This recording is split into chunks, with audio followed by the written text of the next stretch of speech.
To jest kalibra, która jest bohaterem naszego styczniowego wydania magazynu Classic Auto. A skoro kalibra, no to oczywiście Kickster. Witam serdecznie.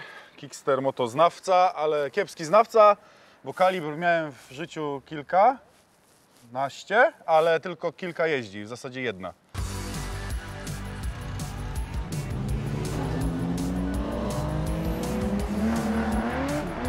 Witamy na kanale YouTube magazynu Classic Auto. Właśnie, no to powiedz mi w ogóle, skoro już tutaj jesteś, to co w ogóle sądzisz o kalibrach? Jak tak patrzysz na kalibrę, jakie myśli w twojej Ja kochałem głowie? ten samochód, cudowne to było auto, ja naprawdę zawsze o nim marzyłem, jak byłem takim szczylem, miałem tam 10 czy 12 lat, to jak zobaczyłem kalibrę pierwszy raz, tą linię nadwozia, no to ja byłem po prostu zakochany. Pamiętam, jak w 2008 roku pojechałem na zlot BMW, ale przyjechał tam gość kalibrą, wyobraź sobie, wpuścili go, bo miał tak cudowny samochód, że mimo tego, że to był zlot BMW, to go wpuścili Oplem. W kameleonie, taka niebiesko-zielona, on zamykał te drzwi się tam domykała ta szyba, no petarda samochód, ja byłem zakochany, mam takie zdjęcie nawet jak przy niej stoję, on tak palcem dotykam. W jakim mieście to było? To było w Toruniu, No. I zawsze chciałem w ogóle mieć kalibrę i pierwszą swoją kalibrę kupiłem za 800 zł, dlatego była taka tania, bo nie miała tutaj połowy zderzaka, wyobraź sobie, bo ten zderzak był zrobiony oczywiście z laminatu, czyli z jedynego słusznego tworzywa, z którego były robione bodykity do kalibry, absolutnie. Ja ją kupiłem w 2 ratach po 400 zł za 800 zł. Jej zaletą był fakt, że miała zamontowany gaz, ale jej wadą był fakt, że tylko na tym gazie chodziła. Na benzynie niestety nie dawała rady. Więc to była moja pierwsza kalibra, a później no już zacząłem to poważniej traktować i tak sobie wymyśliłem jakiś czas temu, chyba to już było 3 lata temu, że zrobię kalibrę dla widzów. No i znalazłem, szukałem bardzo dużo To kalibr. była taka na poważnie kalibra, To pamiętam. była taka na poważnie, no i w ogóle telenowela trwała 3 lata, jeszcze w sumie można powiedzieć, że trwa, więc no te samochody są tragiczne, trzeba przyznać, bo one nawet w wersjach tych 4x4 miały tragiczne skrzynki rozdzielcze, które się po prostu sypały. Tam puszczenie mocniejsze sprzęgła sprawiało, że tam się wszystko mieliło i to w ogóle nie działało. Ale za Chociaż to też nie jeździ za super. tak, jest droga i rdzewieje, ale za to nie jest szybka i się nie prowadzi, więc to jest bardzo wiele zalet kalibry. Natomiast tak już ogólnie bardzo poważnie podchodząc do tematu, to trzeba pamiętać, że ten samochód no, na swoje czasy był genialny, bo to jest samochód z tych czasów, gdzie potrafili w Oplu wziąć zwykły samochód, jakim była Vectra A i ulepić z niego coś, co wygląda ładnie i nawet teraz patrząc na kalibrę, pomijając te wszystkie tuningi lat 2001-2002, patrzysz na ten samochód i on ma nadal fajną linię.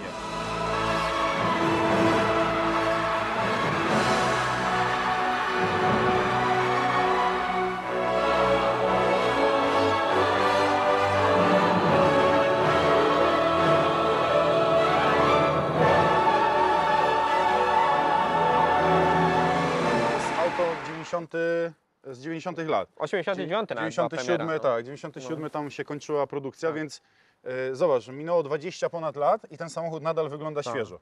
On miał w swoim życiu ten okres taki, jaki był, w te 2001-2003, natomiast nadal te zadbane egzemplarze, te nawet wersje 4x4, te, które właśnie nie popękały im te skrzynki rozdzielcze, to są już youngtimery, nawet już można powiedzieć, że klasyki, tak jak tutaj żółta Oczywiście. blacha. No, Ale no nakładka technologicznie wiadomo, że to była Vectra A, więc nic nadzwyczajnego.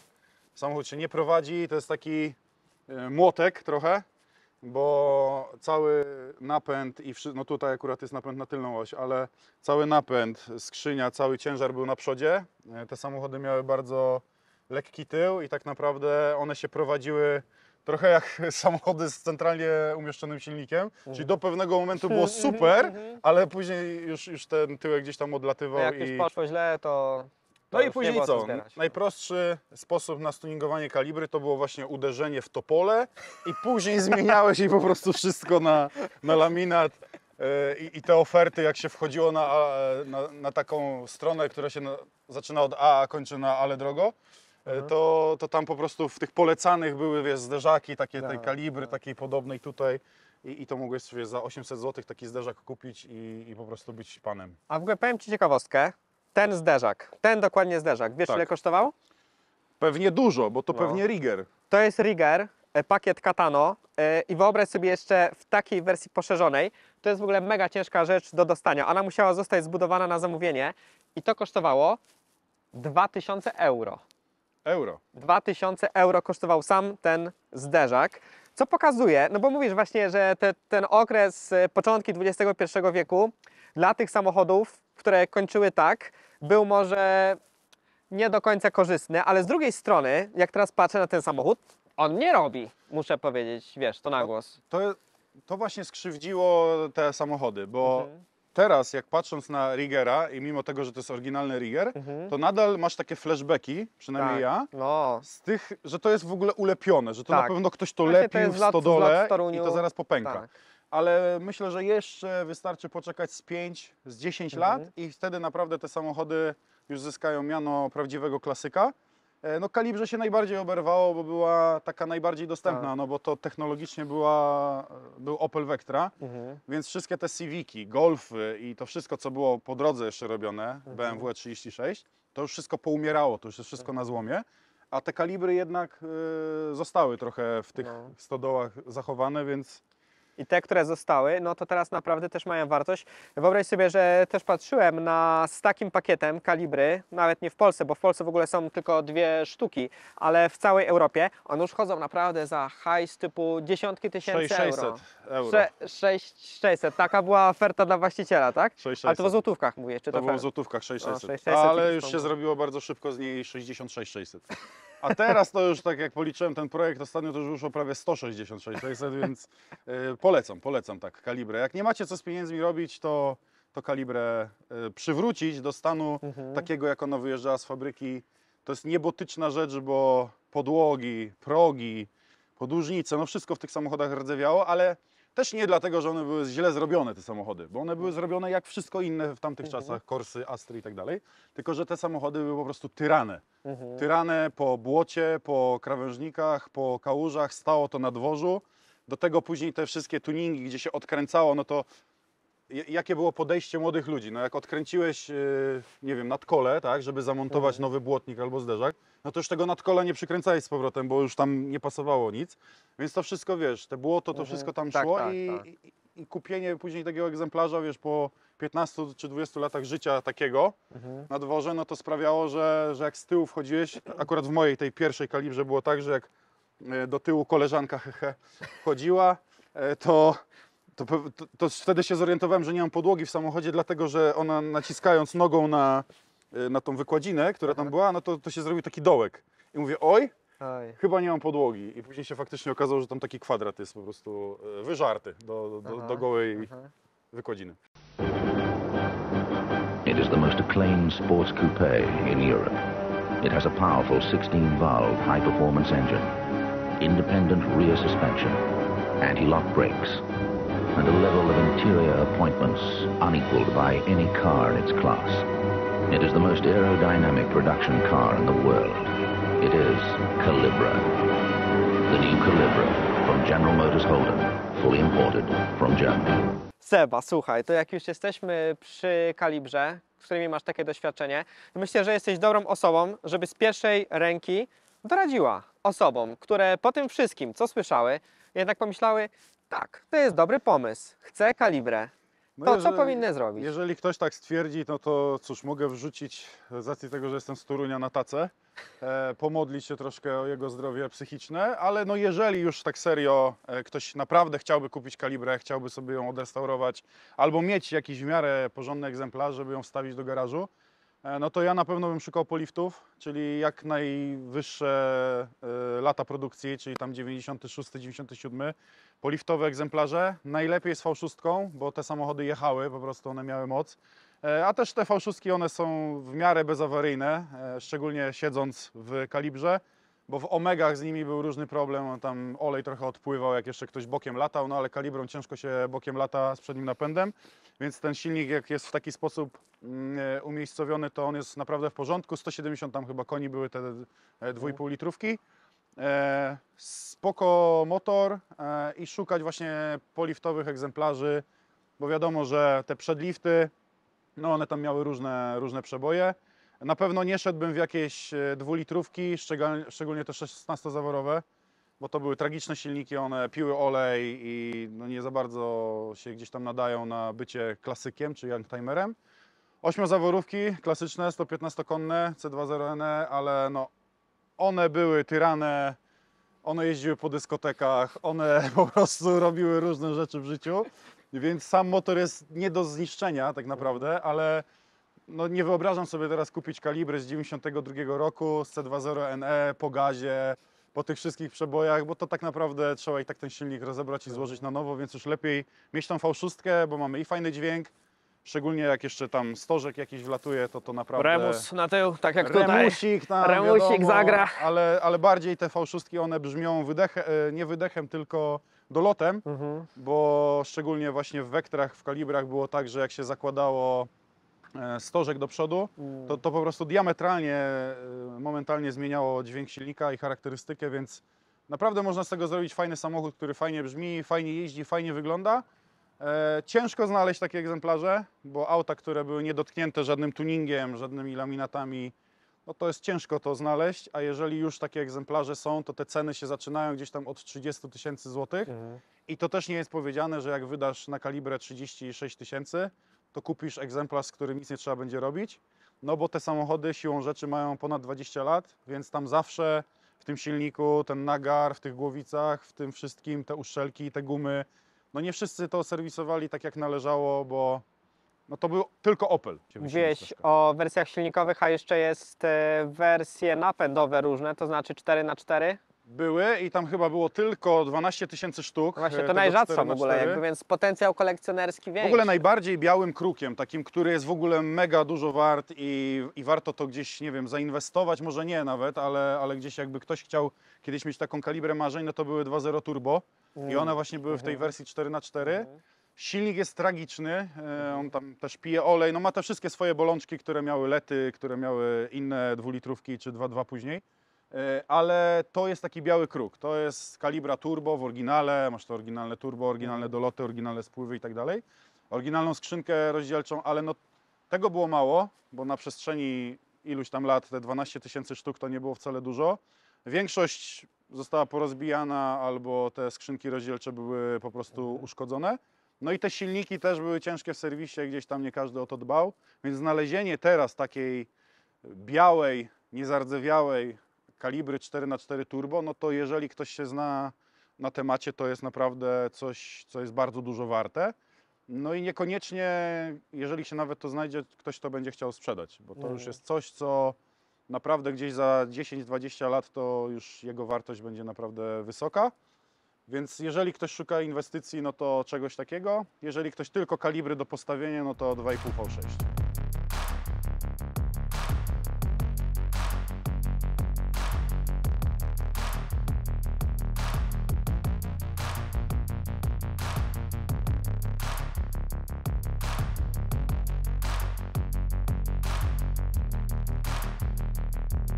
Patrzymy, obejrzmy ją. Ach, Jest. ale to takie jest, kurczę, Carbon. Carbon, no. Carbon, no.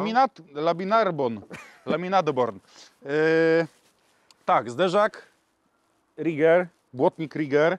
Tu wszystkie dokładki Rigger. Testarossa? Nie, Rigger też. Rigger, ale to jest trochę kształt Ferrari Testarossa. No. To jest Testarossa po roku na Podlasiu. Oczywiście z całym szacunkiem dla Podlasia. Możemy powiedzieć, że w Lubiczu. W Lubiczu, gdzie on siedzibę swojej firmy. To jest kalibra, to jest w ogóle Ferrari Testarossa po roku w Lubiczu. No oczywiście te wloty, to wszystko to jest fake. W sensie to nie ma żadnej jakiejś funkcji. Ale trzeba przyznać, że jak Rigger To nie wychodził... jest silnik centralnie? Nie. Nie, no niestety. Chciałoby się, żeby tutaj był Tak. silnik. Tutaj właściciel, z tego co wiem, założył skrzynkę rozdzielczą oryginalną, dyfer oryginalny od kalibry 4x4 i jest napęd na tył w tym samochodzie. Tak. To jest niezwykłe. Tylnonapędowa kalibra naprawdę robi, bo Rigger, tworząc w ogóle ten body kit, on zobacz, że poszerzył tył w taki Tak. sposób, żeby ona wyglądała na tylnonapędowy tak. samochód. Inspiracją było tutaj oczywiście DTM-y. No cóż, teraz po latach mam wrażenie, że to się trochę źle zestarzało. Tak, mam wrażenie takie, że to trochę zalatuje takim właśnie tuningiem lat 2001-2003. Ale no, jeżeli to jest oryginalny rigger, taki i ten potężny spoiler, to robi wrażenie. W sensie to Nie, no robi. wygląda Powiem Ci, że jak to... Remus. Tak. Jak zjeżdżało wcale nie z lawety, tylko po prostu przyjechało do nas do redakcji. Nie no, mnie to... Ła, Zobacz no, co jest. Patrz To co jest. jest klasyka właśnie. To jest ta klasyka. To jest ta. No i co? Widzisz, bezprzewodowe, proszę Ciebie, laminaty, wszystko tutaj, LEDy, wszystko jest.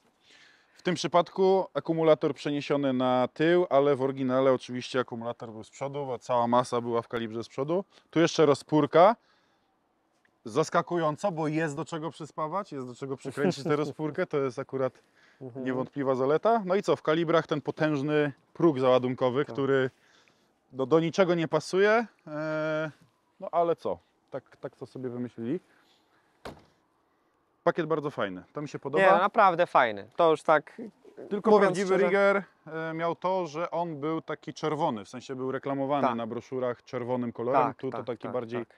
pomarańcz. Tak, no ten egzemplarz był przemalowany, ale tak to cały pakiet jest oryginalny i razem z tym, że na tych oryginalnych kopytach No i felgi, części były Keskin, dorabiane. oryginalny Keskin, takie znane dosyć koło w świecie tuningu. No i tutaj jeszcze 10 cm dystansu z każdej strony, więc mamy 20 cm poszerzony samochód i jeszcze no ta felga ma takie ma takie odsadzenie, że ona ma na oko moje tuningowe ma z 10,5 cala szerokości, więc do tego jeszcze dochodzi po prostu felga, także no samochód robi wrażenie. Ale środek jest za to Środek, bardzo właśnie, fajny. Seba, środek w takim razie. Bo w tym egzemplarzu, moi drodzy, jest zamontowany digital. Ja mówię Digital. zawsze digital, bo to jest przez G, tak jak Lamborghini, to tak jest digital. I to robi piorunujące wrażenie. robi To jest wrażenie, przeniesienie się po prostu do tamtych... Co najmniej o 10 lat do przodu. Tak. 20. Ale tutaj jeszcze jest jedna fajna rzecz, poza digitalem, to jest panel klimatronika. Klimatronik w kalibrze to było coś, co po prostu się oglądało tylko w czasopiśmie i się przeglądało i mówiło się wow, kiedyś będę miał auto, które będzie miało takie potężne wyposażenie. To jest oczywiście też dołożone, to w oryginalnej kalibrze tutaj w tej wersji nie wychodziło. I to jest naprawdę świetne, więc te dwie rzeczy, czyli licznik plus ten klimatronik, to jest coś niezwykłego. Komputer obok, który był, pokazywał godzinę, spalanie, czas jazdy, no to było też niezwykłe w latach 90. Natomiast no ten klimatronik plus działająca klima w ogóle, to jest coś niezwykłego. A tu w tym miejscu ciekawostka, pod przyciskami od halogenów, tutaj zazwyczaj domorośli tunerzy, mechanicy, tutaj był przycisk od LPG. Zazwyczaj. No i te skóry świetne w środku, to też było w wyższych wersjach. Taka, wiecie, że tu był plastik, że to było tanie, ale tutaj, że to fajnie wszystko wyglądało, z tyłu zresztą bardzo podobny schemat. No i wszystkie przełączniki, klamki, no to jest wszystko Vectra A. Nie ma tutaj zaskoczenia. Jeszcze w tych właśnie takich lepszych wersjach to był ten system domykania drzwi, który gdzieś tam we 36 można było w droższych samochodach. To w kalibrze pod koniec produkcji w poliftach był już ten system, ten czujnik, że ona się troszkę obniżała. No bo zazwyczaj to zobacz, że ona trochę wystaje Tak. i po 1000 zamknięć drzwi zawsze tutaj pękało. I jest jeszcze jedna rzecz, która zawsze w kalibrze pęka i to jest tak jak masz krainę jednorożców. Tęczowa, wata cukrowa i wszystko jest super i to jest bez podatku w ogóle taka utopia, to tam znajduje się taka listwa pod szybą, która nie jest pęknięta. Bo absolutnie w każdej absolutnie kalibrze zawsze ta deska rozdzielcza, ta listwa, która do deski jest przymocowana, zawsze w tym miejscu pęka. Nie widziałem jeszcze w swoim życiu, autentycznie nie widziałem żadnej kalibry, która by tego elementu nie miała pękniętego. Co więcej, ja nigdy nie widziałem w ogóle tej listwy całej w jednym kawałku. Właściciel tego samochodu podobno miał taką, ale ją zgubił, więc Do tej krainy. ja też raz widziałem jednorożca w lesie, hasał, ale niestety mi uciekł, więc W ogóle jeszcze jeden, tylko chciałem zwrócić uwagę na jeszcze jeden detal. Mianowicie mówiłeś o startach DTM. Była edycja DTM Edition tak. i tu również znajduje się plakietka, Tak. która wskazuje, że co prawda nie ten egzemplarz, jest tej wersji DTM Edition, Ta ale popielniczka jeździła na pewno w wersji DTM. jeździła, której losy są dalej nieznane. W każdym razie jest to, można powiedzieć, hołd dla pierwszego egzemplarza kalibry, Tak. którą obecny właściciel tego egzemplarza miał. I myślę jednak, że to też ciekawie pokazuje, że taka marka jak Opel, mimo że się z tym nie kojarzy, teraz szczególnie, to jednak kiedyś potrafiła zbudować tak ciekawe auto i auto z tak bogatą historią i w motorsporcie, i kulturowo, również w Polsce, i po prostu stworzyła prawdziwego klasyka. No. Opel był w ogóle niezwykły i o tym się nie mówi, ale Opel był takim przedłużeniem w ogóle amerykańskiej motoryzacji na Europę, bo należał do amerykańskiego koncernu Tak.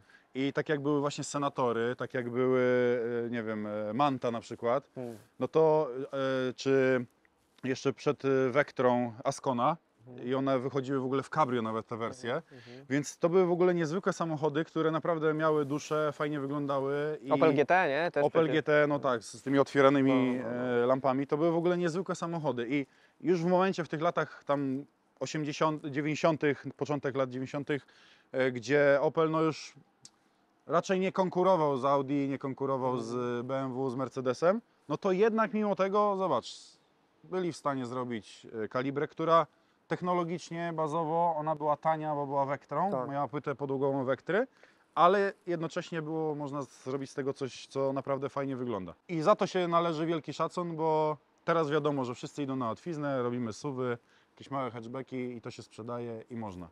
A robiąc coś takiego nie miałeś pewności, czy No będziemy tak, nam to chcieli to tak, kupować, tak, nie? tak, Więc tak. to jest... Ale to, że była produkowana tam przez no, kilka lat dobrych, no to też mówi, że jednak był popyt na ten samochód Tak. i że w ogóle ilość egzemplarzy sprzedanych też tutaj mówi, że była potrzeba w rynku na takie samochody. Szacun dla Opla. Tak możemy zakończyć. Tak, szacun dla Opla. Jeżeli chcesz prenumerować magazyn Classic Auto, zapraszamy na stronę www.classicautomag.pl/sklep. Link znajduje się w opisie tego odcinka.